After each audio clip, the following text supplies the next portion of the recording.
New England Patriots at Denver Broncos. New England Patriots are 4.5-point favorites. The over-under for this game is 42.5.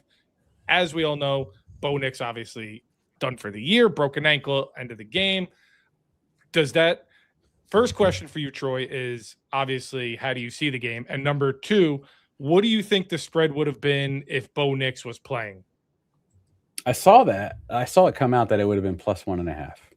Broncos would have been plus 1.5. I'm sorry, Broncos minus 1.5. Minus 1.5. Yeah, they would have been favored by 1.5, just like they were last week against the Bills. Yeah, which makes sense. I think it was the line was 5.5 originally. Now it's moved to 4.5 plus. So they're saying that Bo Nix is at least worth a touchdown or around that. I would agree with that. I think my honest assessment of this game, guys, like truly, I think I would have given the Broncos about a 60% chance, like 6 out of 10 times they win the game with Bo Nix. I think it's flipped now. I think it's like 40% chance to win the game, which is still pretty good, actually. So It's almost a coin flip, in my opinion, right? And the reason for that is because Jared Stidham has been in Sean's system for 3 years.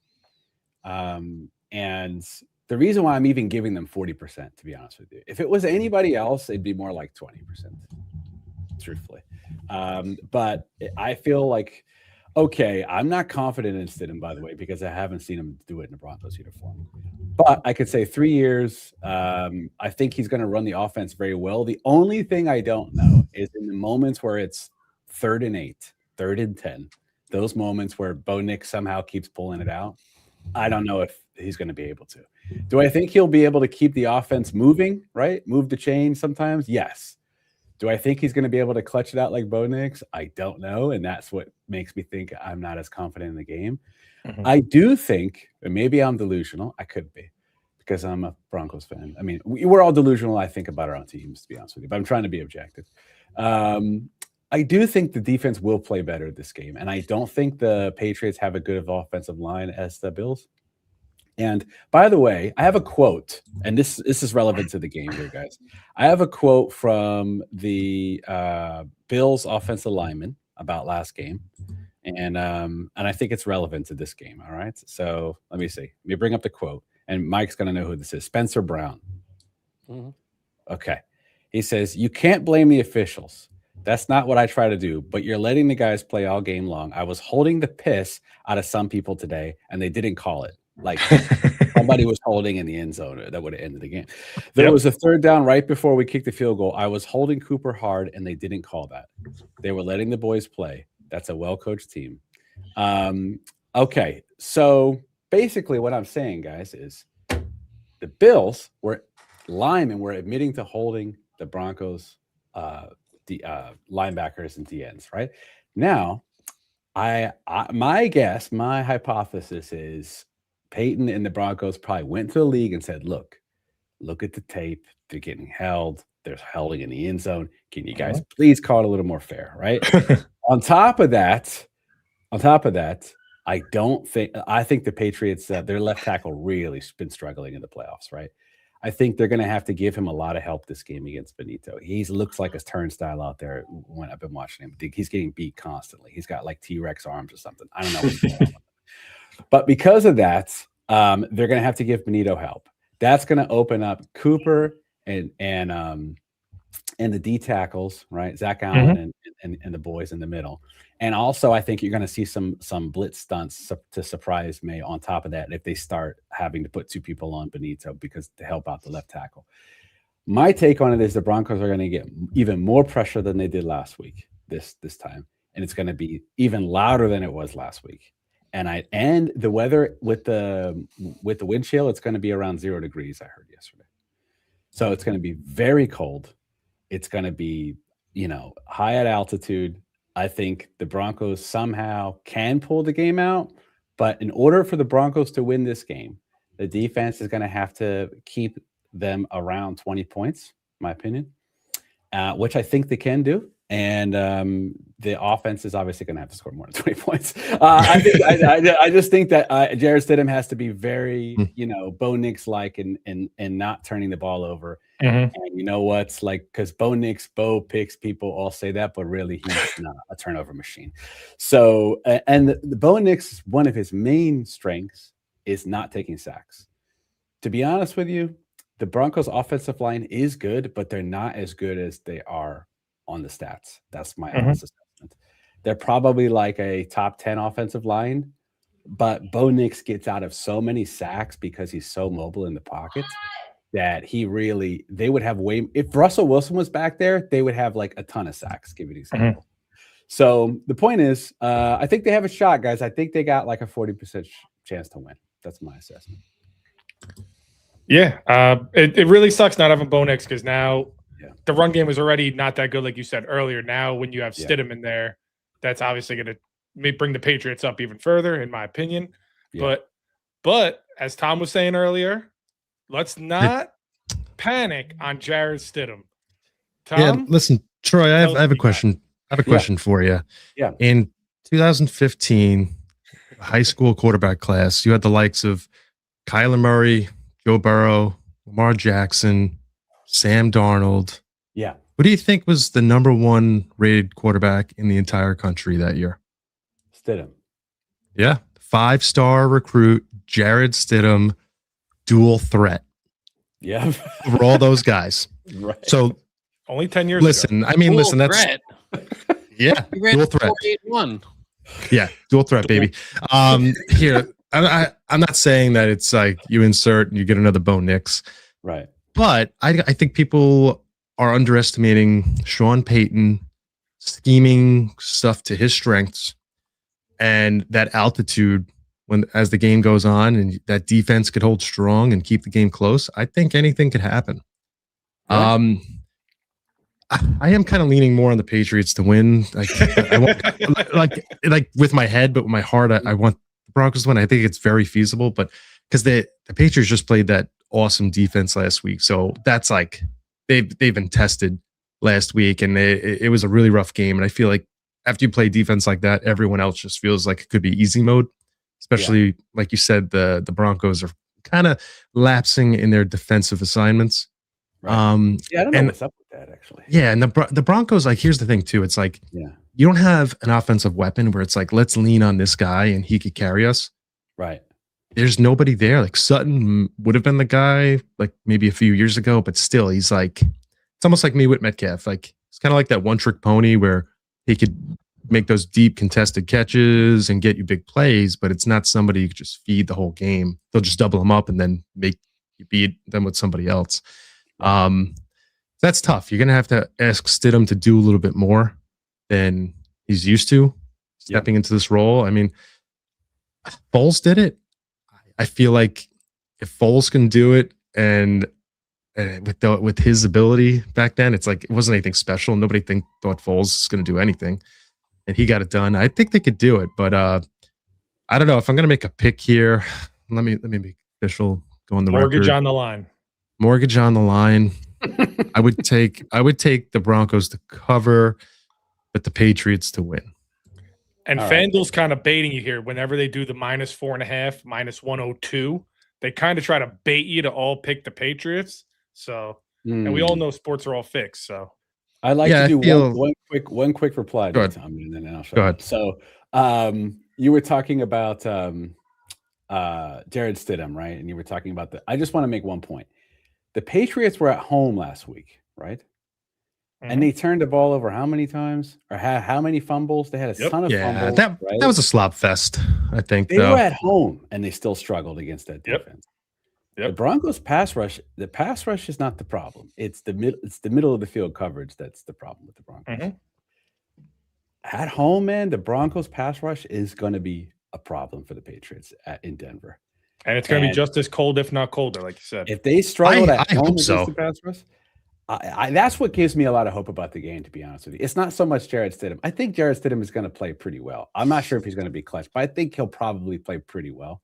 But, that's my hope, is the Broncos can create some turnovers like they did last week, and I think it probably will. That's my take. Yeah, Maye is known to force Yeah. some balls in there. He's like Josh Allen, where he kind of tries to like do the hero ball stuff. So Yeah. maybe get him to take a couple risks, get a couple turnovers.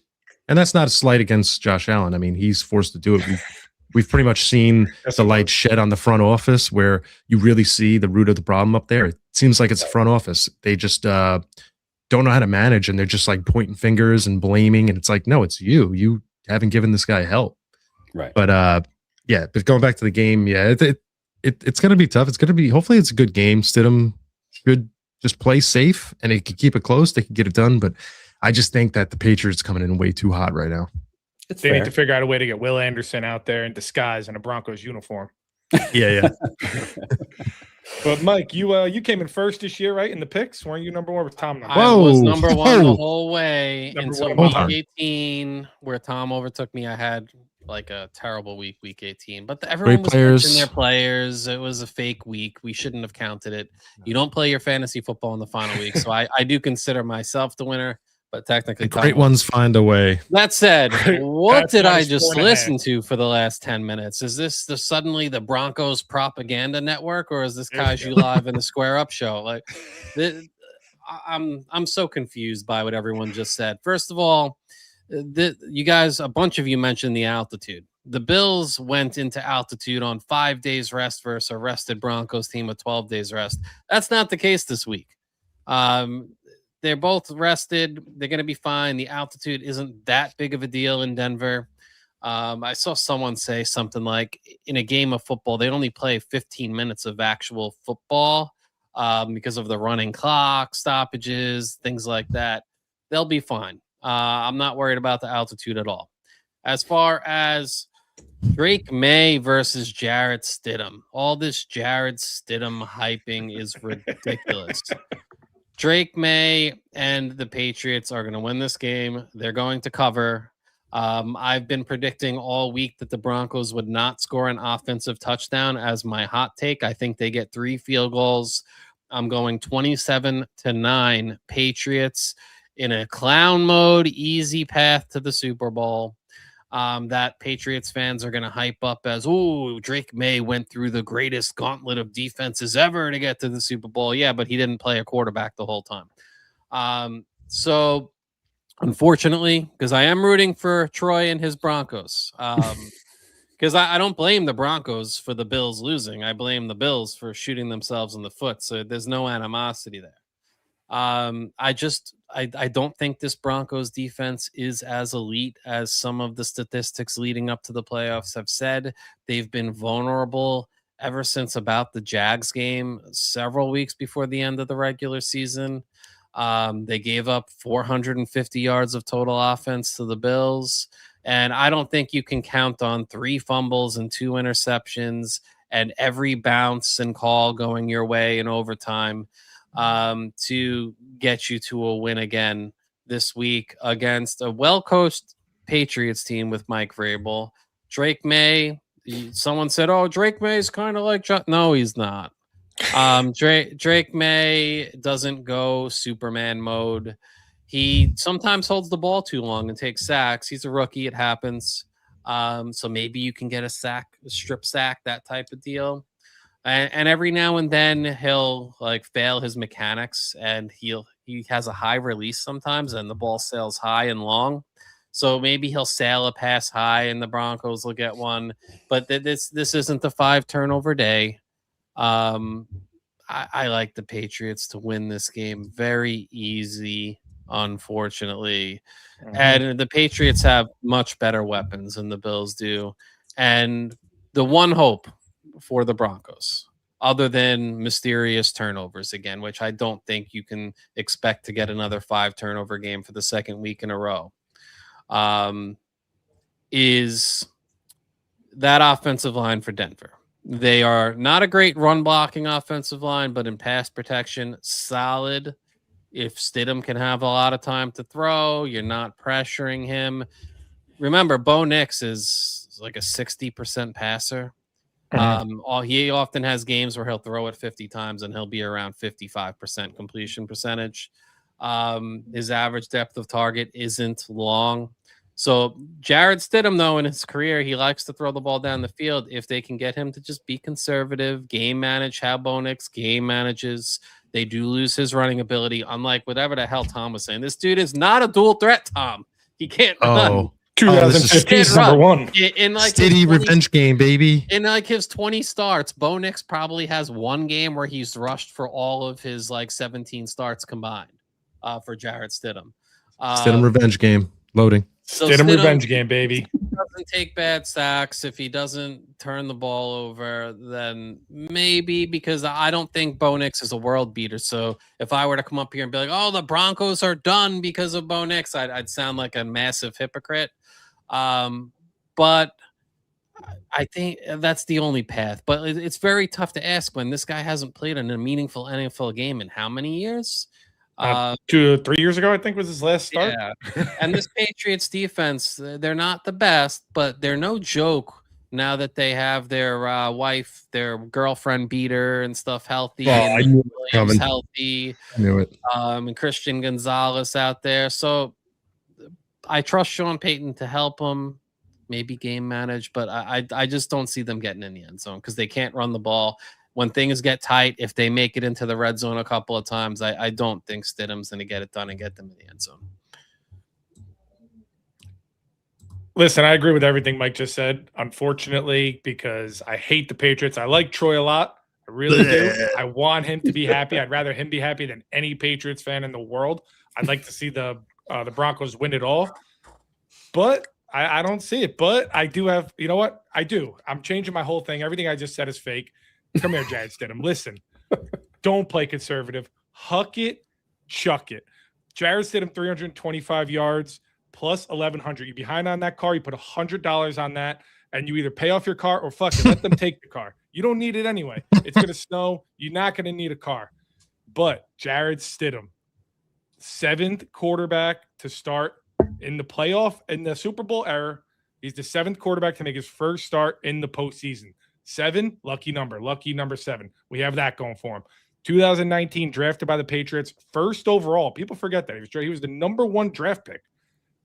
He was the 2015 number 1 recruit. They gave up on him. Obviously, he wasn't the number 1 pick, but this is a big revenge game for him. He's going to come in. He's going to huck it. He's going to chuck it. Don't play conservative. Win us some money. Send him to the Super Bowl. I'm jumping on the Patriots bandwagon, though, because I am going to mush them into oblivion. It's time to send them to the depths of hell where they belong. Wow. Well done. Okay. Well done. Well, one thing to note about and I'm curious what you guys think about this, because I don't know if Jared Stidham comes out and plays very well, right, and wins this game. You trade Nix, obviously. No, what I mean is it could change his whole life. Literally, it could. You know what I mean? He's gonna, like this one game could change his life, actually. If he's going to rot up there in East Rutherford for the next 3 years and get then $100 million guaranteed dollars.